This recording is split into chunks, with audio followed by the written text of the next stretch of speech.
Have you ever played a super wholesome game and then you browse its workshop page for some mod recommendations and then you start seeing things you can never unsee?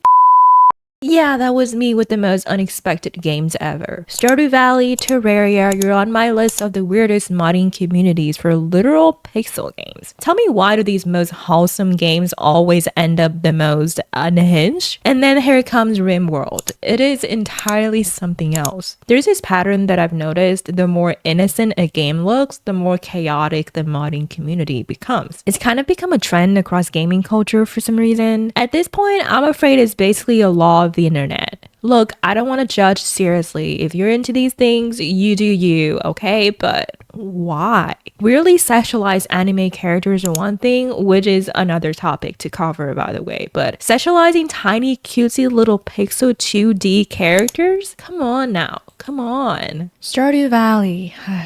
This is literally a game about farming, fishing, and giving people gifts. The number one iconic cozy game, emphasizing cozy.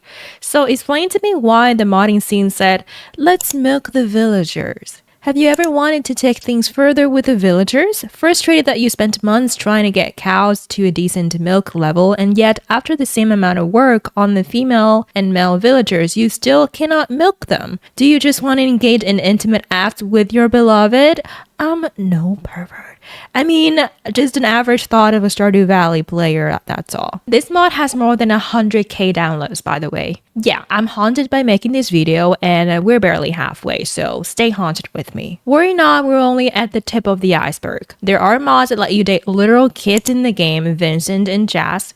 Mods that let you date Grandma Evelyn, ew. Make NPCs into horses for some odd reasons. Mod that makes your barn animals into nude male NPCs. Seriously, we're starting off so strong that these appearance or romance focused mods seem so tame now. Introducing Stadew Valley. Sitting comfortably at 22k downloads, because of course it is. It adds adult themed content into wholesome pixel farming sim, which already sounds like a sentence that shouldn't exist. It expands relationship content for basically everyone. Bachelors, bachelorettes, even a few townsfolk who were just minding their own business before these mods showed up. And a big part of that expansion is, that you can now romance nearly every eligible character in the game. You don't say. Including people who were previously very much not on the table. But I guess the modding community looked at the boundaries and said, that is optional actually. All of this happens across a variety of, let's call them, creative locations and situations that I did not expect to exist in the game about watering parsnips. And occasionally you just walk into town and find iconic characters in the middle of something that makes you go, what kind of town did you get me into, Grandpa?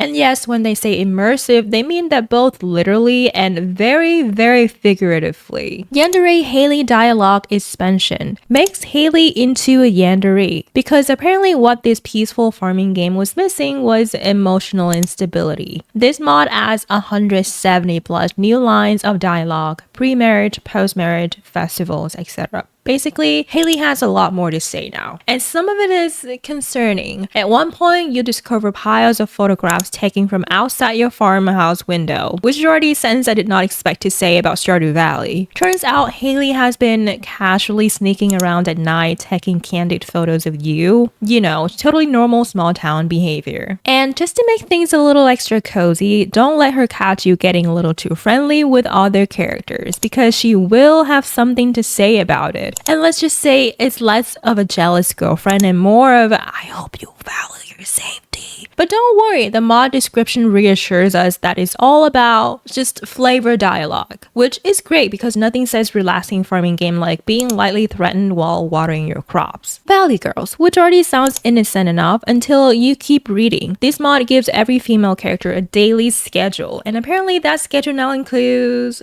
disappearing to somewhere secluded, you know, as one does. Sometimes it's solo, sometimes it's not, which is information I did not need to hear about my farming neighbors, but here we are. You can even run into these very private moments in places like the bathroom of Gus's pub or the spa locker room. Imagine just trying to unwind after watering your crops and suddenly you're like, oh, should I be here? Can I join? No, I'm just kidding. And the wildest part is how casually it's presented. Like, yeah, farming, fishing, mining, and whatever that is. At this point, I'm starting to think the real late game content isn't perfection. It's just walking into places at the wrong time. Nude girls. Well, as the name says, this person Stardew Polycule said, being married to all 12 bachelors at once with multiple spouses mod takes a heavy toll on my game, but it's worth it when we all get into our 30-foot long bed together every night. Don't worry about Sam, he just got stuck again, he's so silly. Wait, did he really get stuck or did you put him in the corner?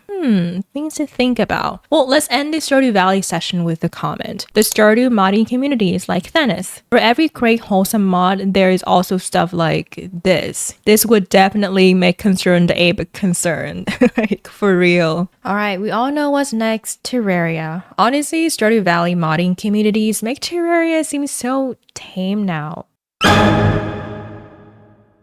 Oh, actually, never mind. There's an actual subreddit called Terraria Gone Wild. I'm not gonna tell you what's on there. I don't think this is fit for YouTube, but damn, the things people do with their own free will. I'm not judging. Yeah, I'm judging. I do have to say though, it's still super tame compared to Stadew Valley. Yeah, Terraria players are mostly gooners to the game's female NPCs, but that's just normal, right? Nothing out of the ordinary. I was quite surprised seeing Terraria fan art at first because why does the actual NPC look like this? Wait, she actually doesn't wear that much clothes in the game either.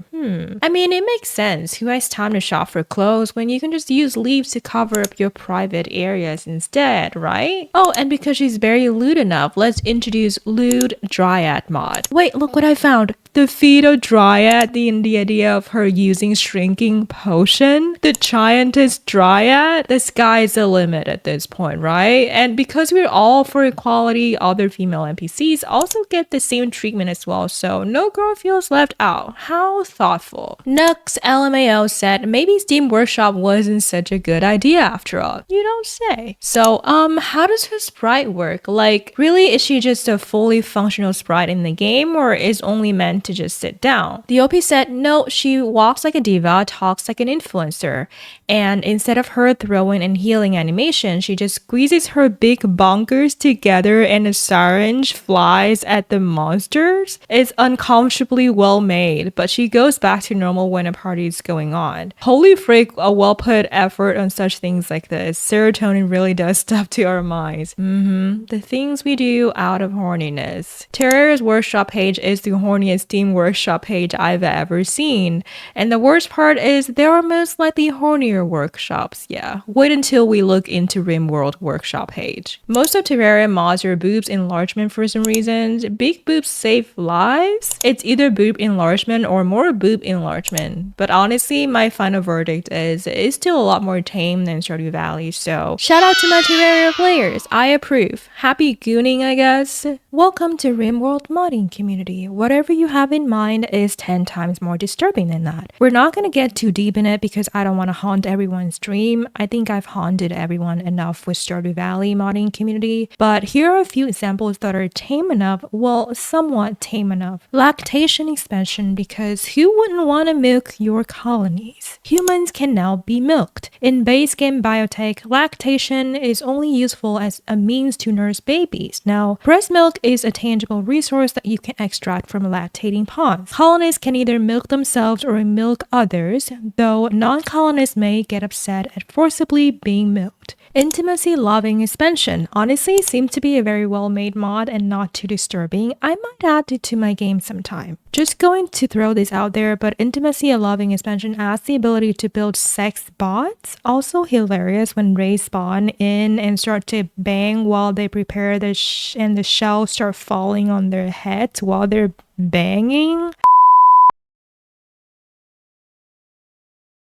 Oh well, maybe I should not this mod then. Allow consensual incest. I honestly don't know what to say about this one, so I'm gonna just skip it. I'm honestly only showing you the tip of the iceberg, by the way. I will name names here just in case you're curious, but seriously look it up with your own discreet. I bear no responsibility for your mental health after seeing these mods. Rimvor, Rimround, and Rimjob World. Yeah, the things people do and talk about Rimjob World is unfit for YouTube. Modding gone too far away. This person is using Rimworld, by the way. And I thought I'd gone too far by splicing chicken DNA into prisoners so they could feed themselves by eating the eggs they laid. Don't worry, that's still too far. Nah, this doesn't seem too far to me. At this point, I'm honestly impressed because somehow in a game that already lets you commit every moral crime imaginable, the modding community still said, we can go further. And you know what? I think we have a winner. Congratulations, Rimworld players, you might officially have the most unhinged modding community of them all.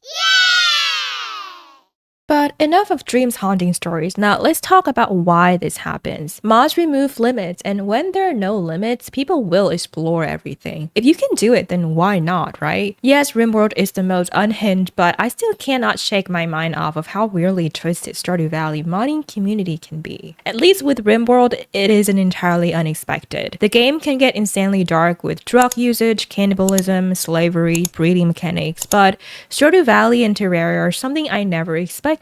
It's as if the more innocent the game is, the more shockingly twisted it can become. And I think it all comes down to players' attachment. People spend hundreds of hours with these characters. It's natural that we want more expression, more control, more personalization of them. The freedom of modding lets us project whatever fantasy we have into these fictional characters. The beauty of the mind and how far and beyond it can go. Psychic Fatalist said, over-sexualized characters in video games is really embarrassing and greatly damages video gaming as a hobby in terms of its legitimacy. I'm posting this because this is one of those things that actually does seem to be an unpopular opinion. I think maybe it's because I'm middle-aged and managed to balance a healthy social and romantic sex life while also being a huge nerd who loves video games. I think the reason so many gamers want sexualized characters in video games is psychological. They're undersexed, lonely, and want pornography to be a through line in video games they enjoy also. This doesn't prove that video games are not art, but it greatly damages the idea that sort of pollutes the ecosystem, showing that for an embarrassingly large number of gamers, they're much more concerned with having sexualized characters in their games rather than focusing on games as being something to be intellectually respected by the broader culture. Again, I think it's completely normal as a human being that we want connection, and resorting to sexualized content is a band-aid solution to fill that void. We crave connection and attachment. If we don't get it from other people, we usually find alternatives like attachment to our pets. For some people, it's parasocial relationships with online influencers, anime characters, streamers, VTubers, and for others, it's video game characters. Let's face it, game characters aren't humans, but what better way to make them feel human than by giving these characters similar human experiences like trauma, sense of humor, and yes, weird sexual needs. I think this is somewhat the same as to why so many anime characters and VTubers are extremely sexualized. By the way, did you know that many people actually spend tons of money to commission not safe for work art of their favorite VTubers? And can we talk about how anime characters are weirdly fetishized like always? I think it all ties back to us human feeling lonely and needing to form connection with someone or get something. This person said, has anyone ever gotten too attached to a video game? I've always loved playing video games since it's one of the few activities that actually distracts me from my anxious thoughts. I've tried other activities, but I find myself most immersed when I play a good game. However, I recently played a very in-depth, well-written RPG, and I feel that it made my mental health decline. Instead of feeling refreshed after logging off, as I do with other games, I feel sad and empty. Like, my life in the real world will never be as fulfilling as the life I play in the video game, obviously. The things that used to bring me joy in my real life no longer do as much, and I find myself drifting off and daydreaming about living in the game with its characters. It feels like I lost my sense of self and only want to exist as my character in that game. Anyways, it feels super weird and not healthy LL. I feel there is a literally chemical imbalance in my brain right now, but I'm not sure if it's a result of playing the specific game. Has this happened to anyone else here? I would love any insight or advice of why this is happening. I think this post is a perfect example of the true cons of video games. Yes, video games can be a great hobby to have, in my opinion, much better than doom scrolling, but it's a lie to say it doesn't have any cons. A lot of people, including myself, sometimes play video games as a way to escape real life struggles and responsibilities. While I agree that sometimes having some distraction is better than ruminating on problems, but at the same time, I think we need to spend actual time to process our feelings and sit with the discomfort even though it's not easy. If you feel sad 10 times, I don't think it's healthy to ignore that feeling and find distraction 10 out of 10 times, you know? It suddenly got a little too deep, isn't it? Well, bottom line is it's good to touch grass sometimes. I do want to say people resort to artificial relationships because making real human friends are getting harder and harder. Now, I don't want to feed into this doom and gloom mindset that everything is too difficult and we're all trapped without any way out. So I will say that yes, we're in a very interesting era of unlimited internet content, which has its pros in some ways and a lot of cons in other ways. I think it all comes down to finding a balance between what is real and what isn't. Yes, we can absolutely make friends online that will turn into something real later on, and we can immerse ourselves in our favorite games and still prioritize making real friends, maintaining real relationships, and exploring certain fantasy or fetish with a real partner, with limits and boundaries, of course. So anyway, my final take is don't scroll too long on modding websites or you will see things you can never unsee. Don't goon too hard to video game characters and spend your time and energy on real relationships instead. If you don't have real relationships, try to make one. I know it's easier said than done, but still. Or adopt a cat or a dog and spend time with them instead of indulging yourself in really sexualized games and or oddly disturbing mods. But if you can immerse in really sexualized mods, yet still able to maintain real relationships with friends and family, then, you know, good for you, I guess. I'm not a therapist, so I have no idea how possible it can be. Anyways, enough of me rambling. Make sure to give a like and a subscribe if you enjoy my content. If you have any interesting topics you want me to cover, let me know in the comments below. And until next time, take care and see everyone. Goodbye.